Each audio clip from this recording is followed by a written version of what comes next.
Hey guys, tonight we step into a world that smells faintly of honey, fermented fruit, and wet earth, where your ancestors stumble across tipsy accidents without even knowing the word beer.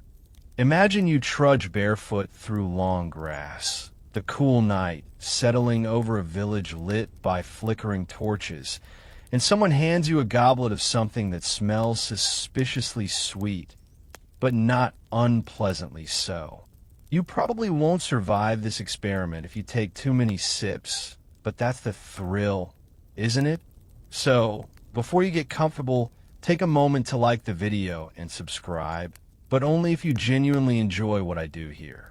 Post your location and local time in the comments while you settle in.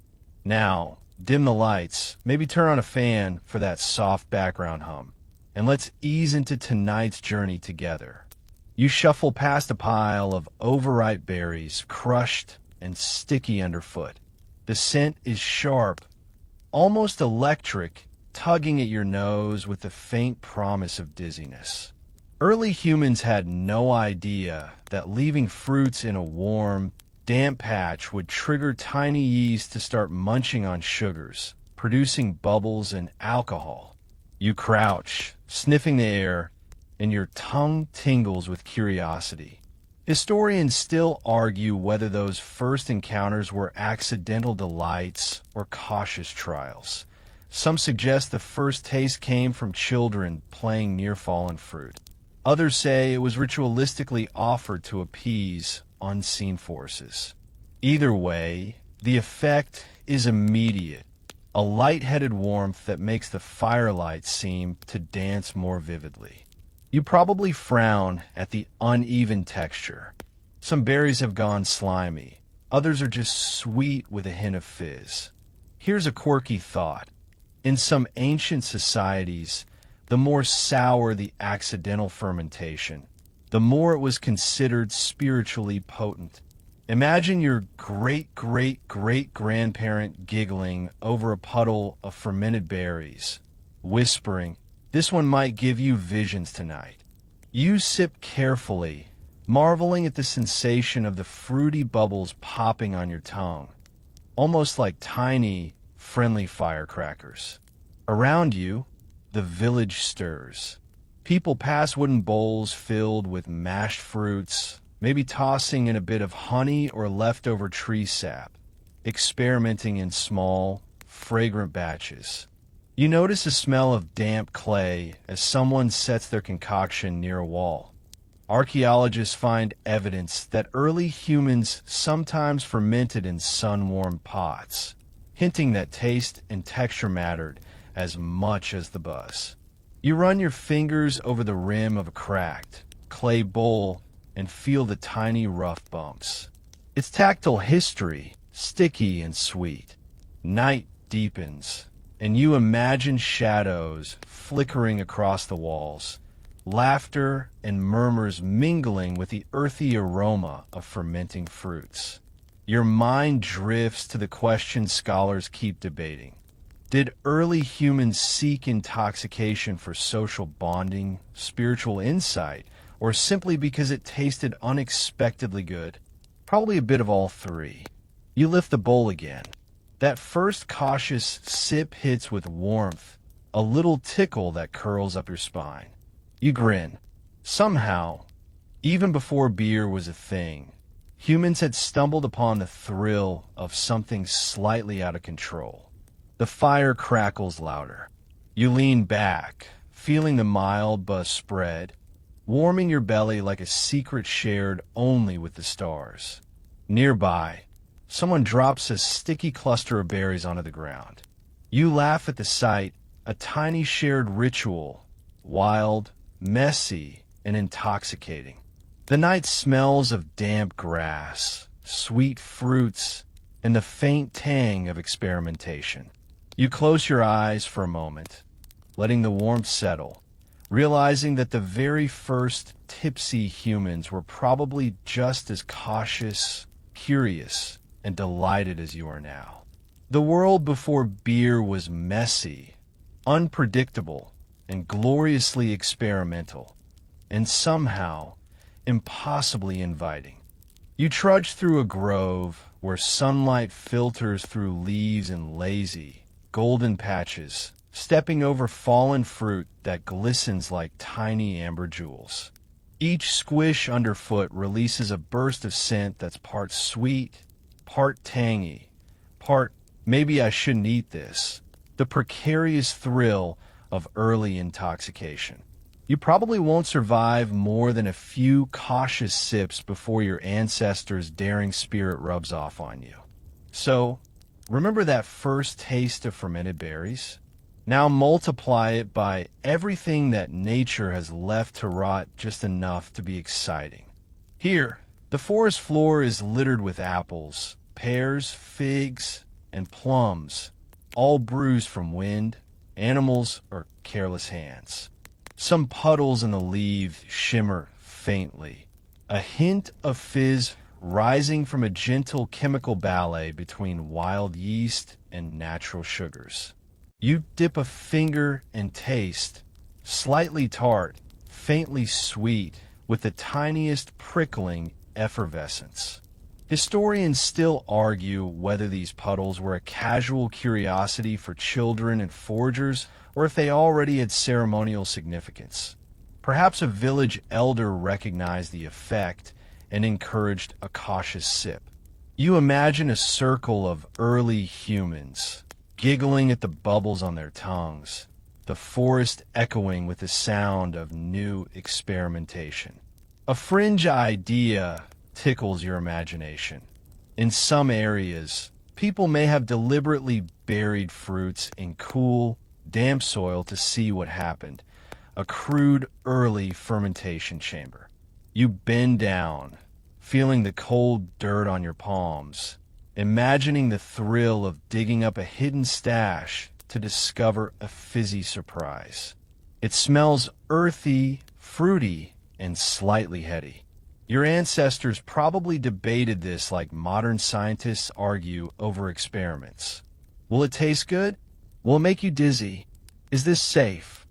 Some of those debates ended in minor accidents, others in triumphant squeals. As you wander, you notice the textural differences. Overripe berries squish in a pulp that smells almost floral, while slightly underripe fruits retain a faint tartness. The sweetness of some fruits may have masked the first mild intoxication. Others hit with a surprising punch. You could almost hear the inner commentary of a cautious forager. Maybe just one bite, or maybe three.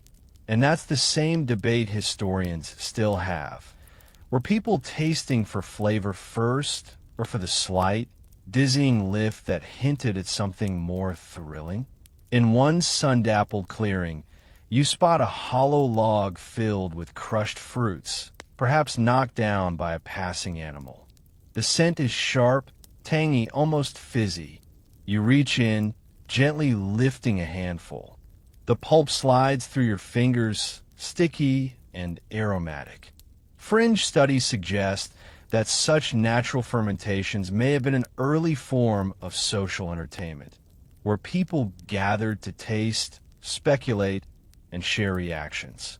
You imagine laughter bouncing through the trees, hands smeared with pulp, cheeks flushed not just from the mild buzz, but from the shared delight of discovery. As you lean against a tree, taking a cautious sip of the forest's accidental offerings, you notice the slight effervescence on your tongue, the warmth that spreads almost unnoticed. Your eyes follow sunlight dancing on leaves, and for a moment, the forest seems to hold its breath, waiting to see if you'll grin or grimace. Early humans must have felt exactly this tension and thrill, oscillating between caution and curiosity. You probably wouldn't have survived without embracing both. And that same mix of senses, timing, and intuition seems to pulse through you now. Nature was an unintentional alchemist, and you, standing barefoot in the damp forest, are its delighted witness. You tiptoe toward a wild patch where bees hum lazily around golden blossoms, sticky pollen clinging to your fingers. The air smells like sunshine itself mixed with a syrupy sweetness. And somewhere in the back of your mind, you remember that honey isn't just for bears. It's the secret ingredient that would one day intoxicate humans long before beer barrels rolled onto the scene. You probably won't survive the sheer stickiness if you start licking every bloom, but curiosity wins again, and you dip a finger into a tiny honeycomb left on a low branch. That taste rich, floral, and shockingly thick makes you wonder how early humans even began to think, maybe this can make me dizzy. So, before you get comfortable, take a moment to like the video and subscribe, but only if you genuinely enjoy what I do here. And hey, drop your location and local time in the comments while we wander further. Now, dim the lights, maybe turn on a fan for that soft background hum, and let's ease deeper into tonight's journey together. You trudge a little further, stepping over fallen blossoms and sticky sap that smells faintly fermented. Honey, left to sit in warm climates or accidentally mixed with rainwater, can begin to bubble ever so slightly. Early humans discovered this perhaps by licking or tasting the sticky residue, finding a surprisingly warm glow in their bellies. Historians still argue whether honey-based intoxicants were primarily ceremonial, medicinal, or purely recreational. Some evidence suggests certain tribes prized the effect of honeymead as a ritualistic medium, possibly even more revered than fermented grains in some regions. You pause to examine a hollow log filled with a mix of honey, crushed fruits, and water that is collected from recent rains. The smell is heady and oddly floral, almost like nature's own perfume. And when you dip a finger in and taste, there's a faint fizz, a subtle warmth beginning to spread. Fringe studies suggest that these accidental concoctions may have been a kind of proto-alcohol, drunk sparingly during early celebrations or solitary reflection. Imagine your distant ancestor holding such a log, sipping carefully and whispering, "This might bring dreams tonight," while neighbors peek curiously from the shadows. The texture is strange, thick and sticky, clinging to your lips like the night itself. You swish it around on your tongue, letting the sweetness build before swallowing, feeling the first tickle of intoxication creep in like a slow tide. Some early cultures may have even mixed it with herbs or bark to alter flavor or potency, a kind of natural alchemy before science had words. You laugh at the idea. Early humans experimenting with honey as if it were a magical potion, long before the invention of mugs, barrels, or even the word brew. Nearby, a bee hums and lands on a stray berry, leaving a trail of sweetness behind. You notice how honey can ferment differently depending on temperature, water content, or the accidental inclusion of wild yeast from the air. You taste a bit more cautiously now, feeling that delicate balance between flavor and slight euphoria. This interplay, sweetness, stickiness, the faint fizz, is probably why honey became a cornerstone of early intoxicants in multiple regions. Even a small sip could warm the belly, loosen a tongue, and make the night feel almost magical. As the forest hums around you, with insects buzzing lazily and the air thick with the scent of blossoms and damp earth, you lean back against a tree. That gentle, creeping warmth spreads from your stomach into your chest, light and teasing. You probably wouldn't have survived long without respect for moderation. And yet, even a cautious sip can open a window into early human imagination. Honey's sticky, intoxicating allure wasn't just nourishment. It was a portal an accidental invention that sparked experimentation, bonding, and perhaps even whispered rituals around fires long before ale and barley became household names. The night feels sticky, sweet, and impossibly alive, and somehow impossibly human.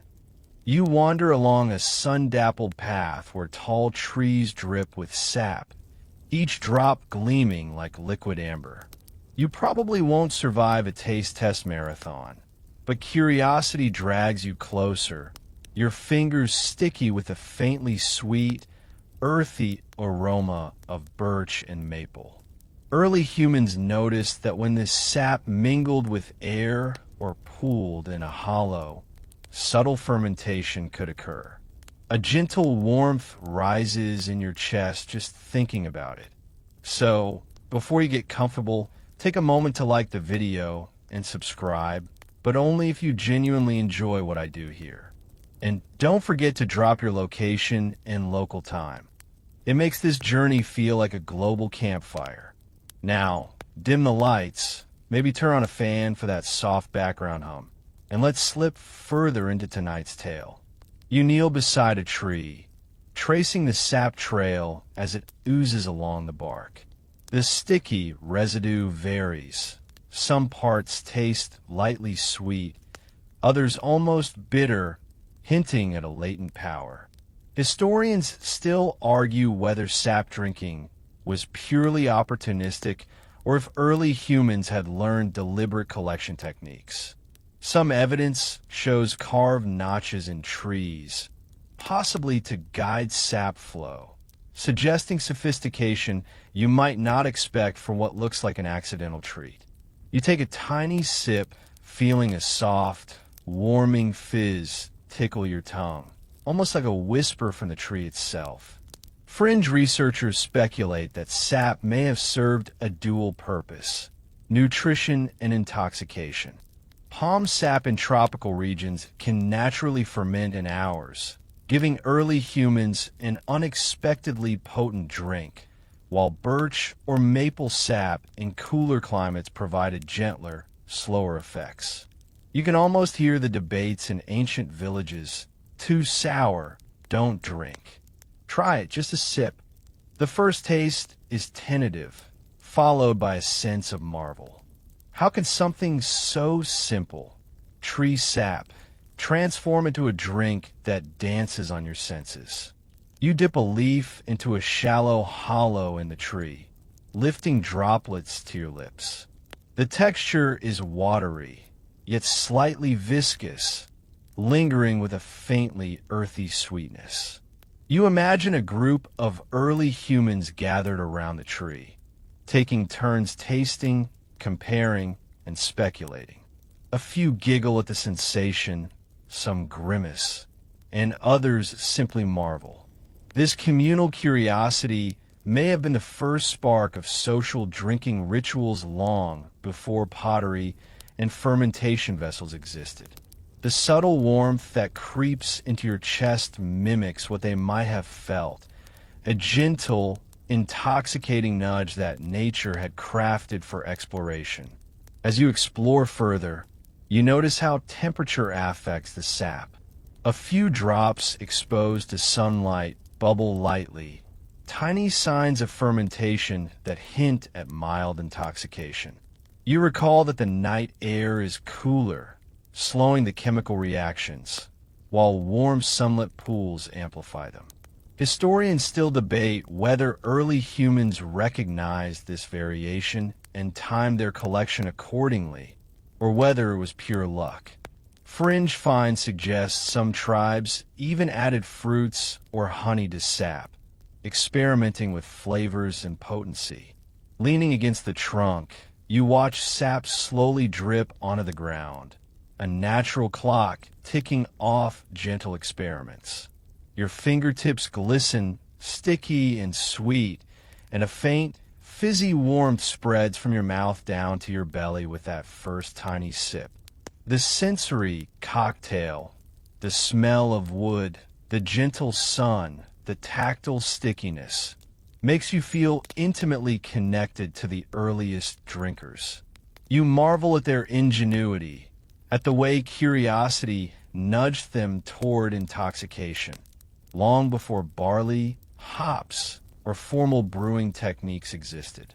Somehow, in a simple tree hollow, you can taste both discovery and the ancient thrill of a first, unintentional buzz. You trudge into a grassy clearing where stalks of wild grain sway in the gentle wind. You probably won't survive sniffing every blade for hidden sweetness, but instinct draws you closer, your fingers brushing over soft, golden heads of barley and wheat-like plants.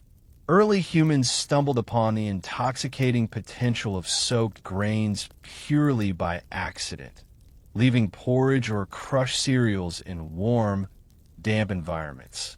A faint sourness, a gentle fizz, tiny hints that nature was already nudging them toward alcohol. So, before you get comfortable, take a moment to like the video and subscribe, but only if you genuinely enjoy what I do here.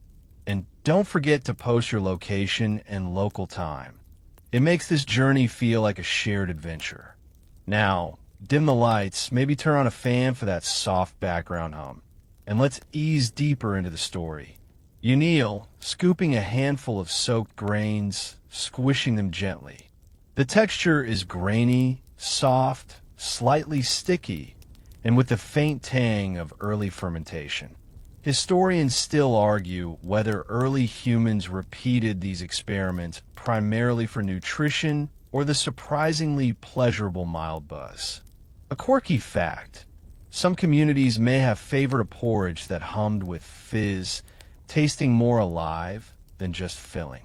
You tip a tiny spoonful to your tongue. It's earthy, slightly nutty, and faintly sparkling. The warmth creeps into your chest slowly, the subtlety almost deceptive. Imagine a group of foragers discovering a forgotten bowl of mush left in a sun-warmed hollow overnight. One brave soul tastes it, grins, and whispers to the others, "Try it. It tickles." That tickle, that subtle effervescence, could have been their first flirtation with intoxication. Fringe evidence even hints at rudimentary flavor experiments, adding honey, berries, or water to grains to see how the taste and buzz changed.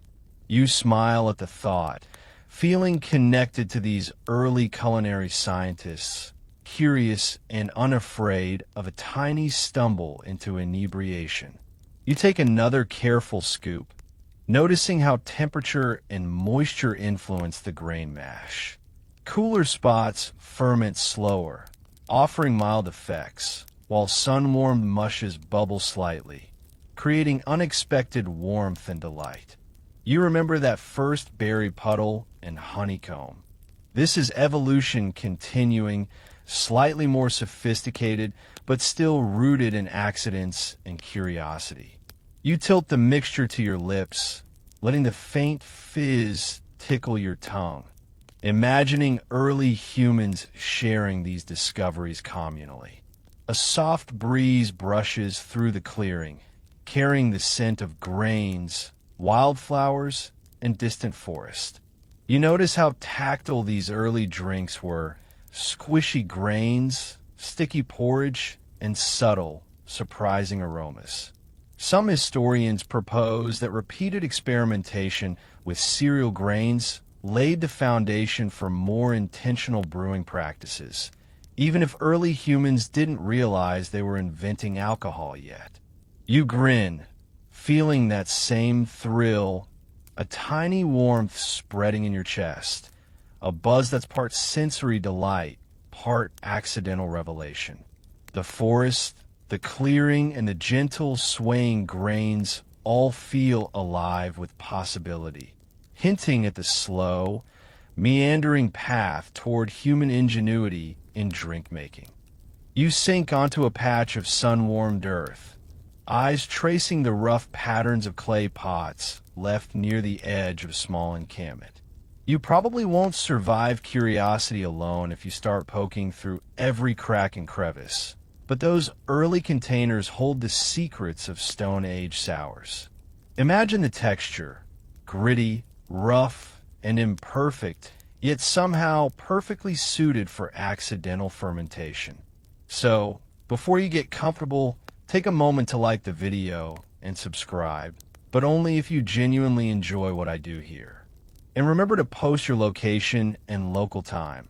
Makes it feel like we're sipping these ancient brews together. Now, dim the lights, maybe turn on a fan for that soft background hum. And let's continue wandering down this sticky, bubbly path. You run your fingers over the surface of one vessel, noticing the faint residue of what must have been mashed grains or fruit. Air, warmth, and a touch of moisture would have mingled here, creating the very first souring effects. Historians still argue whether early humans sought the taste for flavor or for the mild buzz it provided. But either way, these humble pots were accidental laboratories. Fringe research even suggests that subtle differences in clay composition could alter flavor and fizz, hinting that the choice of vessel might have mattered more than they realized. You dip a finger into a small indentation in the clay, tasting the dried residue. There's a faint tang, almost chalky, and then the soft warmth begins to spread through your chest. A quirky tidbit. In some ancient sites, clay pots have residue that smells almost like a slightly fermented smoothie, and archaeologists speculate that children may have been the first taste testers, curiously licking at leftover mash. You chuckle at the thought, imagining sticky little fingers smeared with early sours, giggling as adults cautioned, "One taste and don't spill it." The sunlight glints off a larger pot nearby, and you notice a thin layer of foam at the surface of whatever liquid once rested there. Air, heat, and wild yeast would have performed a slow, invisible dance, turning ordinary mush into something that fizzed faintly, smelled slightly sweet, and carried a gentle warmth if drunk. You tilt the vessel carefully, imagining that first sip, earthy, slightly gritty, with an unexpected tang that makes you pause, smile, and sip again. Early humans must have felt this delicate balance of caution and delight, curious about the effect, but not wanting to overstep. You imagine a small gathering near the pots, sunlight slanting through a canopy, shadows dancing on clay surfaces. Each person takes turns tasting, debating flavor and buzz, perhaps whispering of visions or simply laughing at the odd tang. The warmth that spreads from a single sip is deceptive. You wouldn't feel intoxicated immediately, yet the gentle effervescence hints at the power locked in these humble vessels. Historians still debate whether repeated exposure shaped taste preferences first, or if the intoxicating effect drove repeated experimentation. Fringe evidence even points to ritualistic use, with certain pots kept aside for special occasions, maybe even early ceremonies celebrating harvest or survival. Leaning back, the rough clay pressing into your palms, you savor the memory of sticky, slightly tangy sours. You probably wouldn't have survived without a mix of caution and adventurous taste testing. Yet that first tingle in your chest feels both thrilling and comforting. The simple act of tasting, experimenting, and sharing these accidental sours set the stage for centuries of human ingenuity in fermentation. As the sunlight warms your skin and a faint breeze rustles nearby leaves, you recognize a subtle truth. Even before beer, humans were experimenting with texture, taste, and mild intoxication, learning from clay, sun, and accidental fizz. That delicate, slightly fizzy warmth in your chest feels like a whispered secret from our ancestors, a reminder of curiosity, patience, and the thrill of discovery that continues to connect us across millennia. You wander toward a small herd of goats and mares grazing near a sun-dappled pasture. The scent of hay, leather, and animal musk mixing with the faint tang of fermented milk left in simple wooden vessels. You probably won't survive sampling every mysterious liquid without wincing at the odd texture. But early pastoralists discovered something magical. Milk could transform into a pleasantly fizzy, slightly sour drink if left to sit, churned by natural bacteria. So, before you get comfortable, take a moment to like the video and subscribe, but only if you genuinely enjoy what I do here. Don't forget to drop your location and local time. It's fun to know which part of the globe is joining this adventure. Now, dim the lights, maybe turn on a fan for that soft background hum, and let's tiptoe deeper into the sticky, bubbly world of fermented dairy. You kneel beside a wooden bowl, dipping a finger in a thick, white liquid. The first taste is strange, creamy, tangy, with tiny bubbles that tickle your tongue like a secret prank. Historians still argue whether early humans valued fermented milk primarily for its slight intoxicating effect or for improved digestibility, since raw milk can spoil quickly. Fringe studies even suggest that some communities intentionally let milk ferment in warm skins or stomachs of animals, accidentally creating a fizzy, alcoholic-tasting beverage we now recognize as early kumis or kefir. You take a cautious sip, feeling warmth spread slowly from your chest down to your belly, a sensation both novel and comforting. You watch a mare nuzzle a calf, the sunlight catching tiny droplets of milk. The smell is faintly sweet, slightly tangy, earthy in a way that makes your nose wrinkle with curiosity.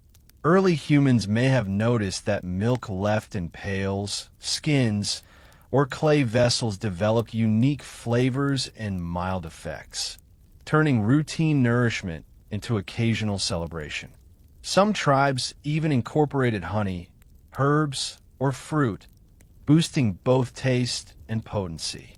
Imagine the subtle debates: too sour, better for morning. Just right, perfect for storytelling tonight. That balance between flavor, texture, and mild intoxication seems almost deliberate, yet remains rooted in happy accident. You dip a second spoonful and savor the creamy fizz.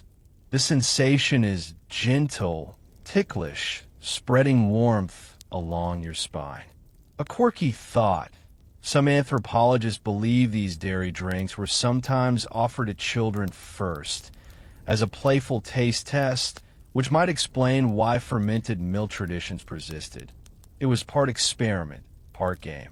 You smile at the mental image of sticky fingers and giggles, the accidental buzz shared across generations. Leaning back on the soft grass, you watch the herd graze, the sky glowing with soft hues of dusk. The fermented milk tickles gently, a faint warmth blossoming inside you, making the evening feel intimate and alive. Historians still argue whether dairy intoxication shaped rituals or daily life more profoundly, but the sensory effect is clear: tangy, creamy, slightly effervescent, and capable of loosening laughter and conversation. That subtle, creeping warmth links you directly to early pastoralists, who discovered that something as mundane as milk could be playful, nourishing, and intoxicating all at once. Your fingertips still smell faintly of sour cream and sun-warmed leather, a tangible reminder that the path to intentional alcohol was paved with curiosity, experimentation, and a little messy joy. You step carefully through a patch of wild plants, their leaves brushing against your arms, and catch a faint, earthy aroma rising from the soil. You probably won't survive sampling every root, leaf, and berry. But early humans were fearless in their botanical experiments, discovering that some plants could intoxicate as effectively as fruits or fermented milk. So, before you get comfortable, take a moment to like the video and subscribe, but only if you genuinely enjoy what I do here. And drop your location and local time. It's like sending a postcard to our invisible campfire. Now, dim the lights, maybe turn on a fan for that soft background hum, and let's tiptoe deeper into this green, unpredictable world. You kneel to examine a handful of berries, crushing them between your fingers. Some smell sweet, others are sharp and spicy, and a few are distinctly bitter.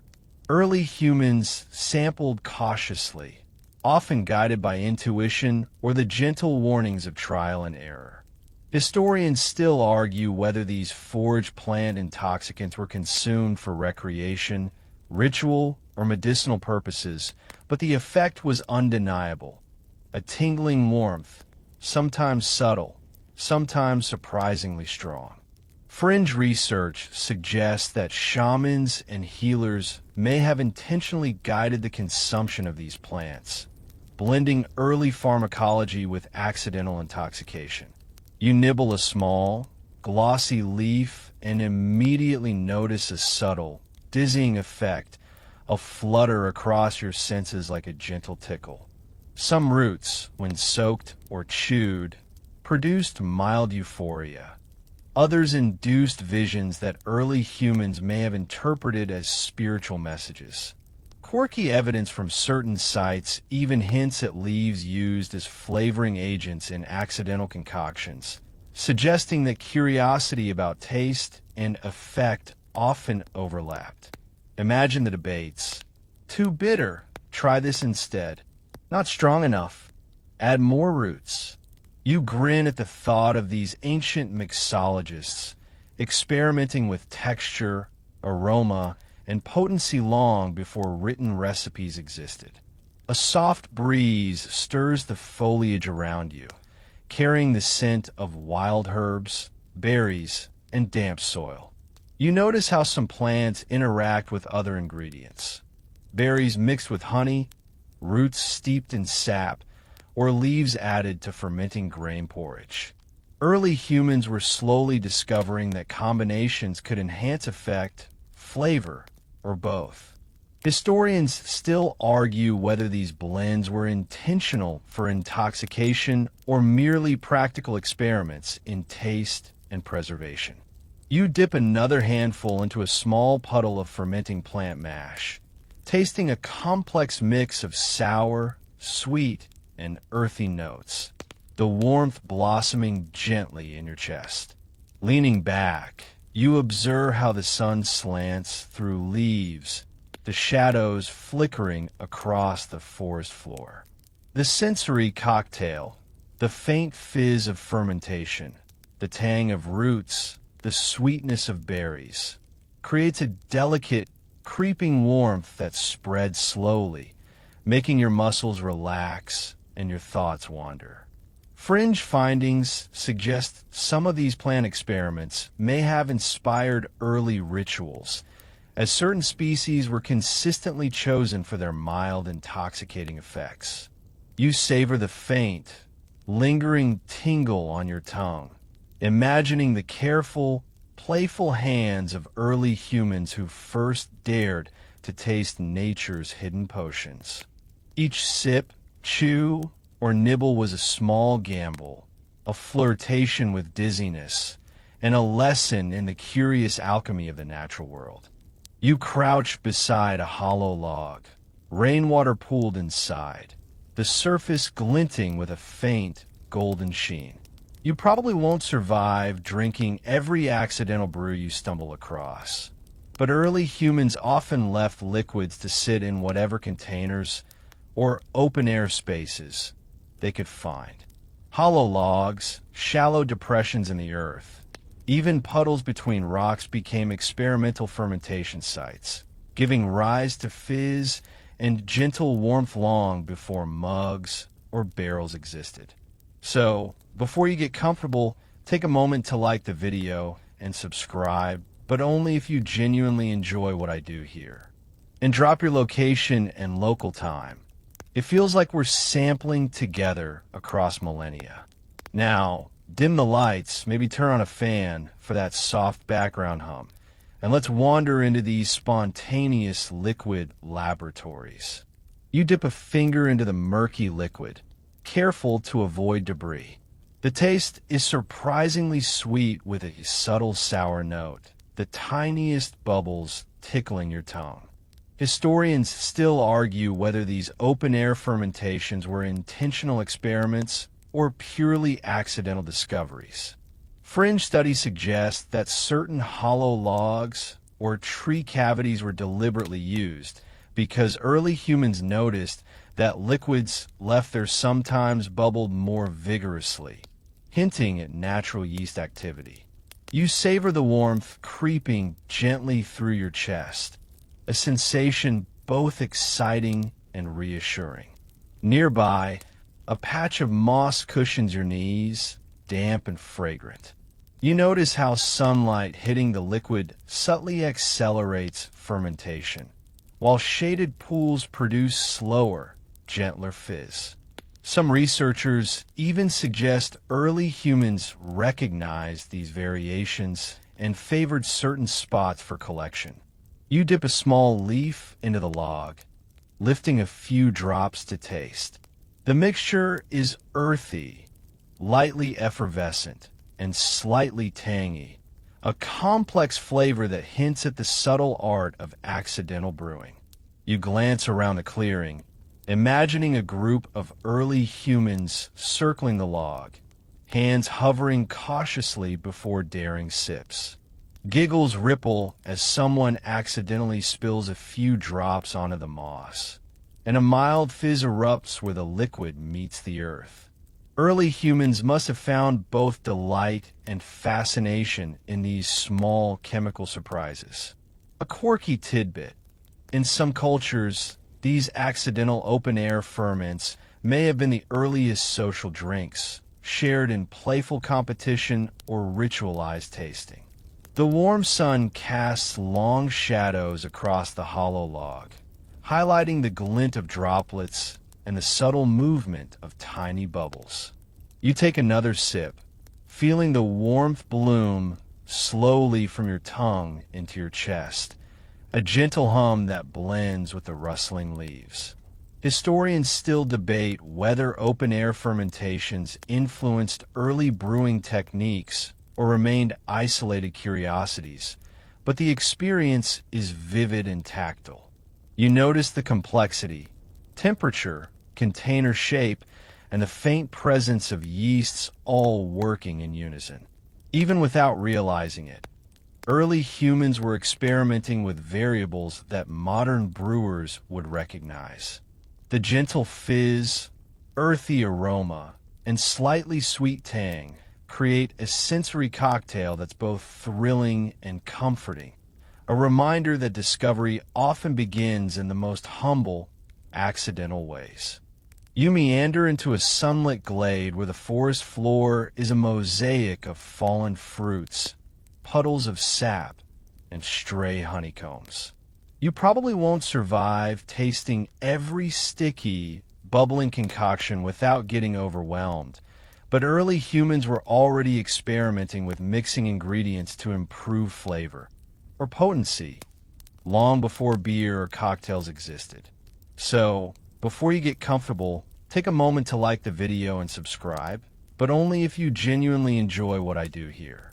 And post your location and local time, because it feels like our tiny campfire stretches across time.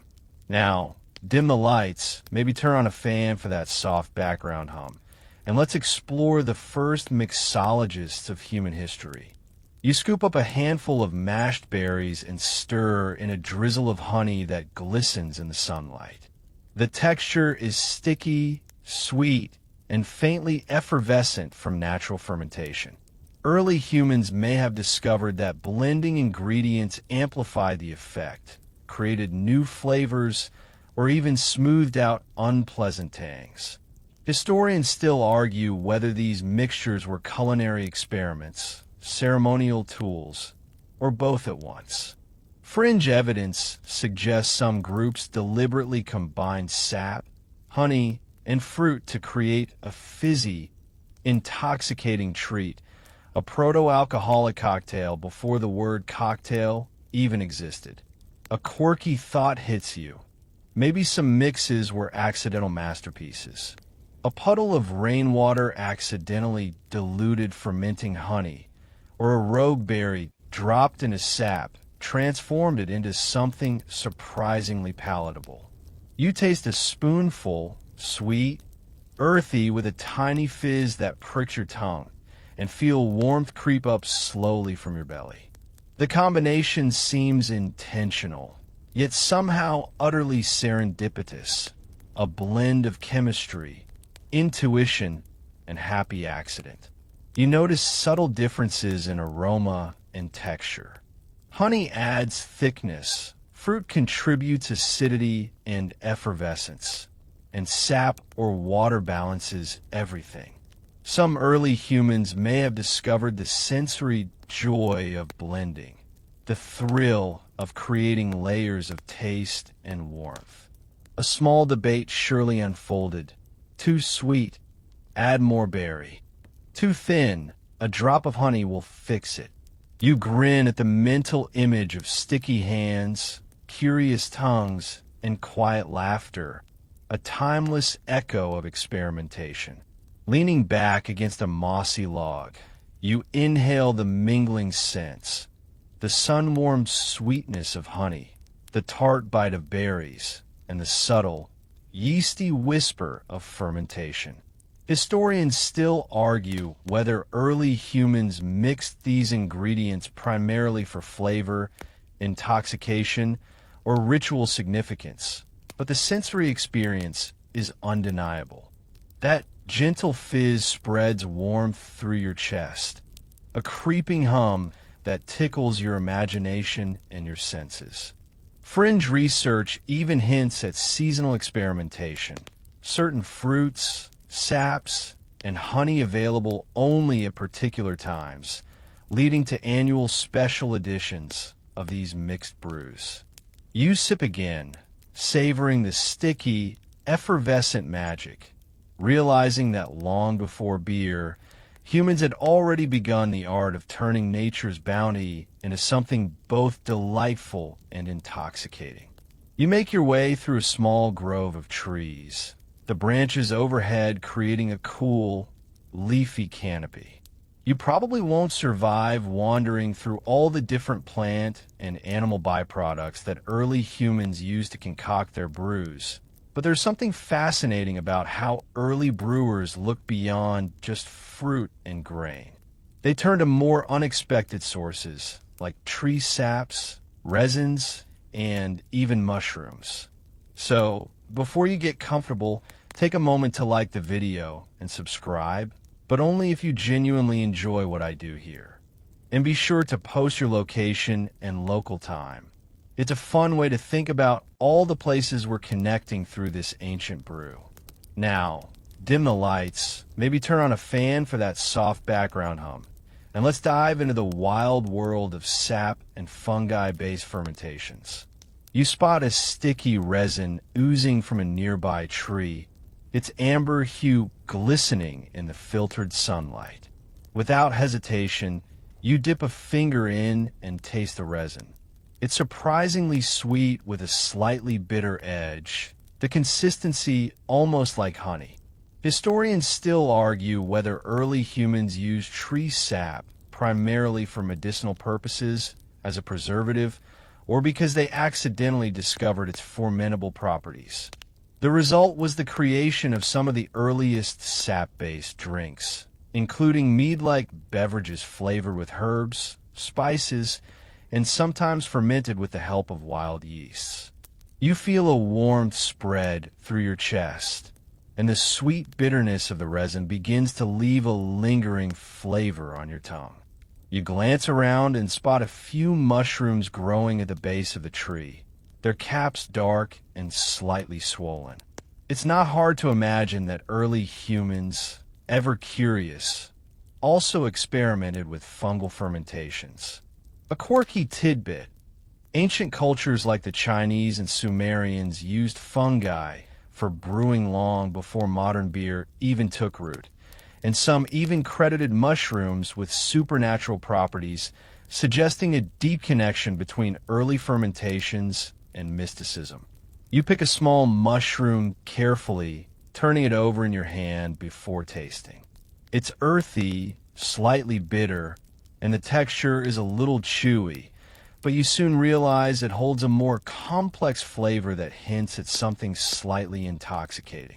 The sun begins to dip lower in the sky, casting long shadows through the grove. You gather a few pieces of resin, wondering how these early experiments might have unfolded. The flavors, the sensations, the mystery. It must have felt like an endless series of small, thrilling discoveries. A surprising mix of tree sap and mushrooms might have been among the first brews enjoyed for their intoxicating effects, with early humans watching as their concoctions bubbled, fermented, and bubbled some more. The possibilities seemed endless. Try mixing this mushroom with the sap. It might taste better. A handful of herbs wouldn't hurt either. Historians still argue whether these early drinks were considered simply recreational or part of ritual ceremonies. But it's clear that the use of fungi, saps, and resins began a tradition of using whatever nature offered, however unusual it seemed. You take another careful sip of the resin-based mixture, noting the sweetness and slight warmth creeping through your chest. The experience is both new and ancient, a timeless connection to the land around you and the hands that first dared to brew with these unconventional ingredients. The intoxicating effects are subtle but undeniable, like a soft current running through your veins. Early humans may have marveled at the surprises nature offered them, mixing and matching the unexpected to create drinks that were sweet, bitter, effervescent, and at times potent enough to change the course of an evening or a ceremony. As the last light of the day filters through the leaves, you realize that these early experiments laid the foundation for all the brewing traditions that would follow, turning the forest into a vast, living laboratory. You trudge along the muddy banks of a slow-moving river, the water glinting under the late afternoon sun, carrying faint hints of algae, fallen leaves, and decomposing fruits. You probably won't survive tasting every accidental brew the waterways have to offer, but early humans often discovered that rivers, ponds, and tidal pools were surprisingly effective natural laboratories for fermentation. So, before you get comfortable, take a moment to like the video and subscribe, but only if you genuinely enjoy what I do here. And post your location and local time. It's like sending a ripple through history. Now, dim the lights, maybe turn on a fan for that soft background hum, and let's wade into these watery fermentations.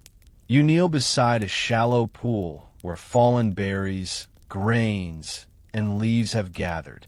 The liquid smells faintly sour, faintly sweet, with a slightly earthy undertone. Historians still debate whether early humans intentionally used waterways for brewing or merely stumbled upon the fizzing magic while trying to collect water or forage. Fringe evidence suggests that certain pools became preferred tasting spots, perhaps because the combination of sun, microbial activity, and organic matter consistently produced pleasantly intoxicating liquids. You dip a finger into the pool, lifting a few drops to your lips. The warmth spreads gently, the faint effervescence pricking your tongue, and a small thrill runs down your spine. You glance upstream, noticing how leaves swirl in tiny eddies, some floating fruit resting in the shallows. These naturally collected ingredients could ferment in hours or days, depending on sun exposure and ambient temperature. Some early humans may have even added honey, sap, or grains to these pools to amplify sweetness or potency. A quirky tidbit: in certain archaeological sites, traces of fermented puddles have been linked to communal drinking practices, suggesting that accidental river brews may have served as both social and sensory experiments. You imagine a group leaning over the edge, sipping cautiously, comparing flavors, and laughing as the sun sets. The texture is thin, yet subtly viscous, carrying a faintly mineral tang from the soil and rocks. You swirl a small amount in your mouth, tasting layers of flavor: tart berries, earthy mud notes, and a delicate fizz that teases your tongue. This sensory complexity may have contributed to the fascination early humans had with watery ferments, turning mere curiosity into repeated experimentation. Historians still argue whether hygiene concerns ever influenced these practices or if taste and mild intoxication outweighed caution entirely. Leaning back against a mossy rock, you watch the sunlight dance across ripples, the gentle gurgle of water complementing the subtle warmth in your chest. The experience is tactile, olfactory, and gustatory at once. Wet soil, fermenting fruits, mineral-rich water, and faint fizz all converge in a sensory memory that echoes millennia of experimentation. Fringe researchers suggest that these accidental discoveries likely inspired early humans to consider controlled fermentation techniques, guiding future brews into more intentional creations. As you savor the gentle warmth, the watery taste, and the soft sounds around you, it becomes clear that rivers and pools were more than hydration. They were living laboratories, quietly shaping the human relationship with intoxication long before the first mug of beer ever appeared. You step into a sun-warmed clearing, the scent of crushed leaves and sap mingling with faintly sweet, earthy aromas. You probably won't survive sampling every herbal concoction without grimacing at odd textures. But early humans often turned plants, roots, and saps into experimental brews for both medicinal and intoxicating purposes. So, before you get comfortable, take a moment to like the video and subscribe, but only if you genuinely enjoy what I do here. And don't forget to post your location and local time. It feels like we're sharing this sensory adventure across centuries. Now, dim the lights, maybe turn on a fan for that soft background hum, and let's explore the curious world of medicinal misadventures. You kneel beside a small patch of herbs, pulling up roots with dirt still clinging to them. Chewing or steeping these plants could release subtle compounds, producing effects ranging from mild euphoria to gentle sedation. Historians still argue whether early humans consumed these brews primarily for healing or intoxication, but the overlap is obvious. A warm, fizzy sensation in the stomach could comfort as much as it stimulated. Fringe evidence even suggests some roots were deliberately paired with honey or sap to mask bitterness, while enhancing mild intoxicating effects. You taste a small root, earthy and slightly astringent, feeling warmth spread gradually from your tongue into your chest. Nearby, dried leaves and flowers are scattered in the sun, possibly remnants of earlier trials. Some might have been used as flavoring, others for their subtle effects on mood or perception. A quirky tidbit: in certain sites, archaeologists have found early vessels containing a mix of bitter roots, honey, and water, interpreted as both medicinal and recreational, hinting that experimentation with taste, effect, and even aroma was already sophisticated. You stir a leaf into a tiny pool of collected water, inhaling the faint scent before tasting. The flavor is complex, slightly bitter, subtly sweet, with a delicate fizz that teases your tongue and belly simultaneously. The sun lowers, casting dappled light through the canopy. You notice how slight differences in preparation could alter the potency. Bruised leaves release more compounds. Longer soaking times increase fizz and warmth, and pairing with sugary elements amplifies the effect. You take another sip, imagining early humans debating which combinations were safest or most enjoyable. Too bitter, add honey. This one might be better for storytelling. Historians still debate whether these early concoctions were standardized or entirely ad hoc, but the sensory impact is clear. Mild warmth, tingling effervescence, and a taste that dances between delight and caution. You lean back against the trunk of a tree, letting the gentle warmth spread fully through your chest. The combined smells of crushed herbs, sap, and faintly fermented roots form an invisible tapestry around you. Fringe studies suggest that some of these plant brews may have been used in seasonal rituals or rites of passage, blending intoxicating effects with spiritual significance. You savor the gentle hum, the faint fizz, and the subtle warmth, realizing that humans were already merging taste, effect, and ceremony long before beer's invention. These medicinal misadventures were at once playful, practical, and profound, a reminder that curiosity often leads to discovery, and that the path to intentional brewing was paved with small, sticky, bubbly experiments. You wander into a clearing buzzing with activity, people moving, voices echoing, drums tapping faintly in the distance. You probably won't survive the sensory overload if you try to take in every aroma, taste, and sound, but early humans had already discovered that intoxicants were best shared in groups, particularly during festivals and seasonal rituals. So, before you get comfortable, take a moment to like the video and subscribe, but only if you genuinely enjoy what I do here. And don't forget to post your location and local time. It's like sending a little spark of this celebration across the globe.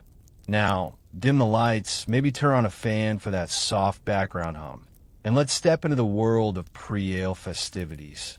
You move closer to a circle of people, each holding a bowl or vessel brimming with bubbly, sweet, or sour concoctions. The smell is intoxicating. Honey, fruit, sap, fermented grains, and herbs mingling with the warmth of human presence.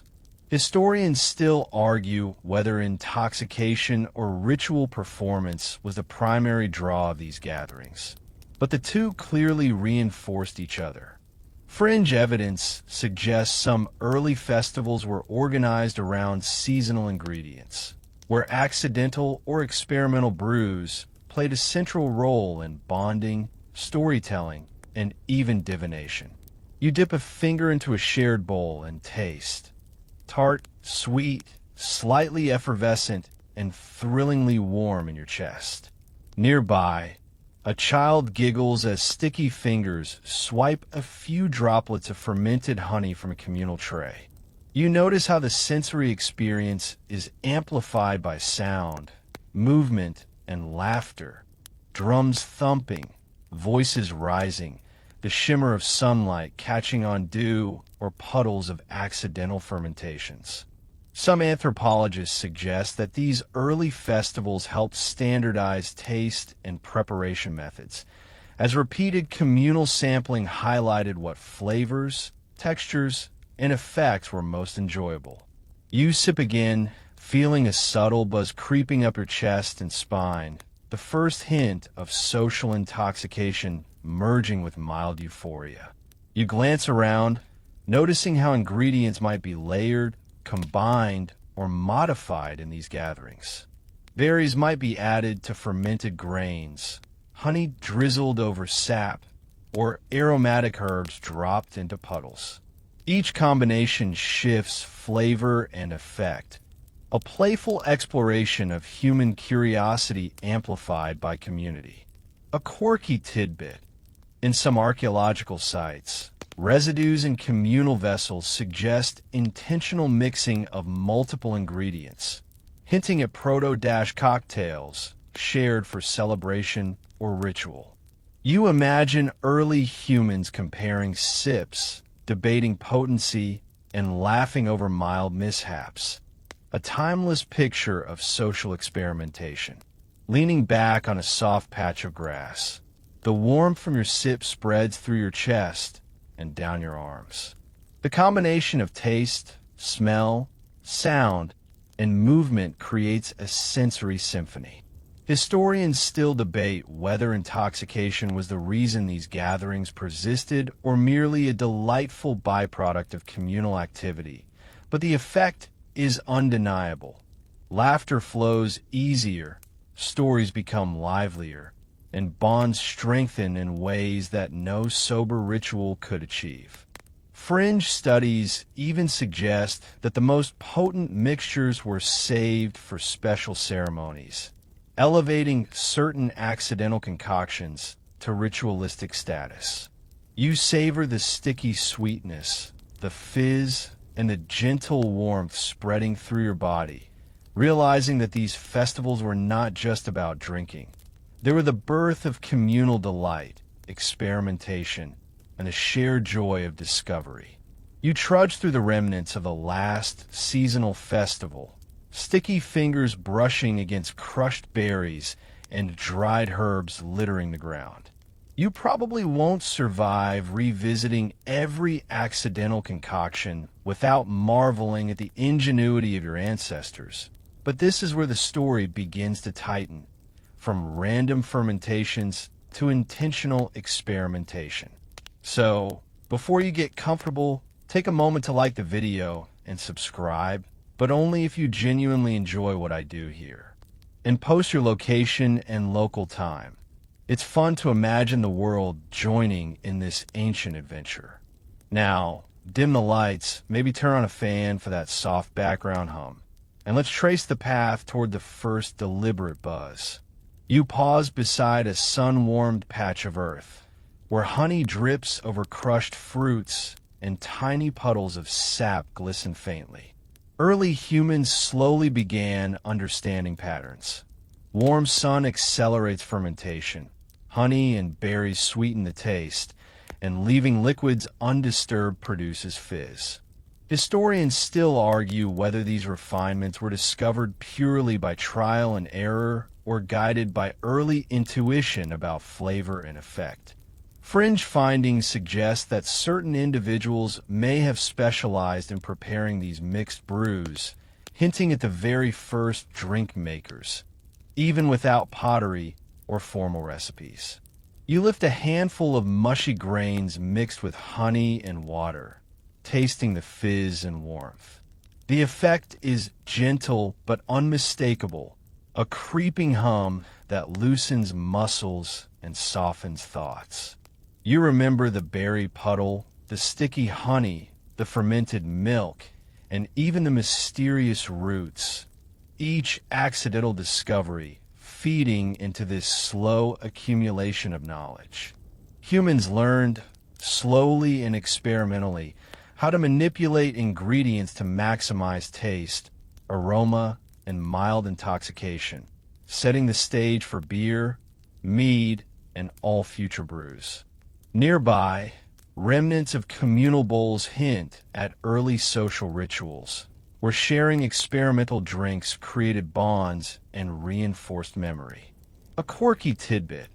In some archaeological sites, residue from mixed ingredients shows that early humans may have deliberately combined textures, flavors, and fizz levels to produce predictable effects, essentially engineering their own mild buzz. You sip carefully, feeling the warmth bloom gradually, the subtle fizz reminding you that curiosity had become intention. Leaning back, you notice how the sensory experience, the fizz, the warmth, the sticky sweetness, has matured into something deliberate. Historians still debate exactly when humans transitioned from accidental fermenters to intentional brewers, but the trajectory is clear. Repeated experiments, communal sharing, and careful observation turned happy accidents into reliable techniques. The gradual, cumulative knowledge of mixing fruits, honey, grains, milk, sap, and plant matter created a foundation for the rise of beer and more complex alcoholic beverages. You take a final sip from your imagined bowl, feeling the warmth settle fully, a gentle hum spreading through your body, and a smile curling your lips at the thought of the countless curious hands and tongues that paved the path to intentional intoxication. You lie back, letting your gaze wander over the soft shadows of forest, the gentle sounds of rustling leaves, and distant water filling the space around you.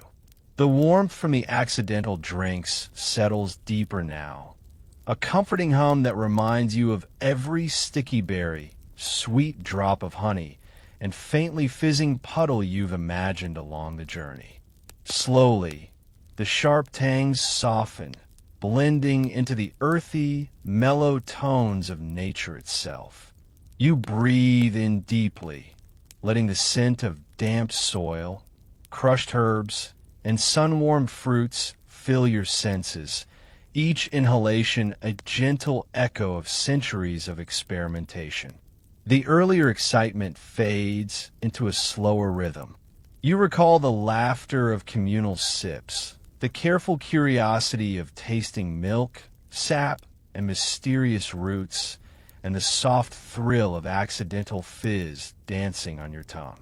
Even the wildest misadventures, the sour puddles, bitter roots, and untested plant combinations, now feel like gentle reminders of human ingenuity, patience, and wonder. You probably won't survive without appreciating the courage of those first tasters. But the warmth they discovered is now yours, a quiet, soothing presence. You feel your muscles relax, your mind easing into calm reflection. Each sensation, the fizz, the stickiness, the subtle warmth, blends into a gentle, slow current, a quiet celebration of curiosity and discovery. Historians still debate much of what happened, but the human impulse to explore, taste, and share is timeless. You let yourself drift with these thoughts, letting the world of accidental brews and early festivals fade softly behind closed eyes. The warmth lingers, gentle and even, like a memory of laughter around a long-extinguished fire. Softly, almost imperceptibly, you settle into the hum of your own breathing, the adventure of millennia curling around your mind. And now, in this quiet, sticky, sweet, fizzing twilight, you feel connected to every curious hand and tongue that ever dared to taste the unknown. Slowly, peacefully, you drift further, letting the night cradle you, letting discovery ease into sleep.